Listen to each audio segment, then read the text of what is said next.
حالیہ سالوں میں صحافیوں کی طرف سے مختلف پیشن گوئیاں کرنے کی روایت جہاں زور پکڑتی جا رہی ہے، وہاں کچھ تجزیہ کاروں نے یوٹیوب چینل کھول کر اس کام کو مزید آگے بڑھایا ہے۔ آئے روز کوئی نہ کوئی صحافی اپنے یوٹیوب چینل پر کوئی نئی کہانی بتاتے ہوئے پایا جاتا ہے۔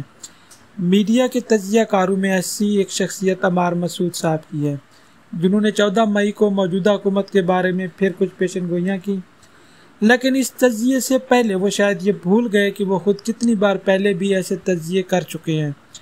حکومت کو وہ کئی مہینوں سے چند دنوں کا مہمان کہتے رہے ہیں۔ آئے نظر ڈالتے ہیں عمار مسعود کے ایسے تجزیوں پر۔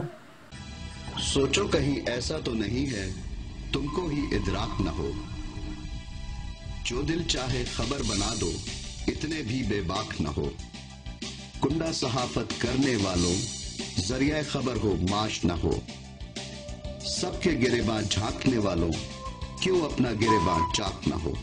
مارچ میں اگر یہ فیبرری میں اگر لانگ مارچ ہوتا ہے تو اس سے بہت ڈیوسٹیشن ہوگی، اس سے ایک بڑے انسٹیٹیوشن کو بہت نقصان پہنچے گا اور وہ ریکوریبل نہیں ہوگا۔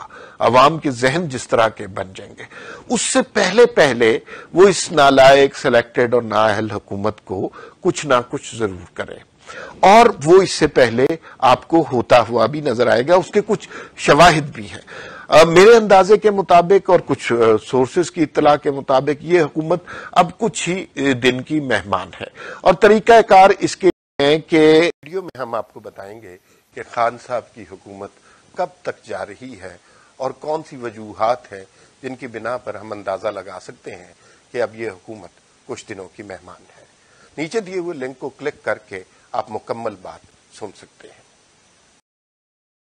جو ہے سینٹ کے الیکشن سے پہلے ہی کچھ نہ کچھ ہو جائے گا، اور اس سے وہ لوگ جو پہلے ہی بقول نواز شریف کے خوفزدہ ہیں ان میں خوف اور پھیل گیا ہوگا۔ تو کیا وجوہات ہو سکتی ہیں کہ یہ اب اس طرح کہہ رہے ہیں کہ یہ حکومت چلی جائے گی اور اب اس کا کوئی وارث نہیں ہوگا اور سینٹ کے الیکشن کی نوبت نہیں آئے گی؟ 3 وجوہات ہو سکتی ہیں، پہلے بھی ان کا ذکر آ چکا ہے۔ پہلی بات تو یہ ہے کہ کیا ہو سکتا ہے کہ اپوزیشن ساری استعفے دے دے، اپوزیشن ساری استعفے دے دے تو بات ہی ختم ہو گئی، نئے الیکشن کروانے پڑیں گے۔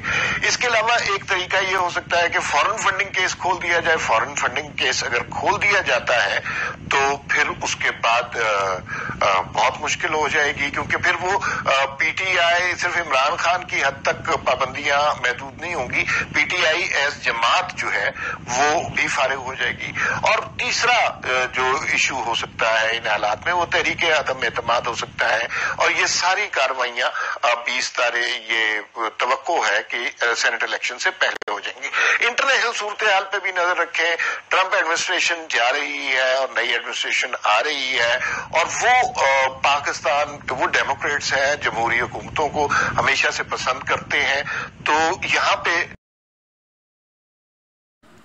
سیاستدانوں کے پرانے بیانات چلانے والا میڈیا کب ان تجزیہ کاروں سے ان کے غلط تجزیوں پر سوال کرے گا؟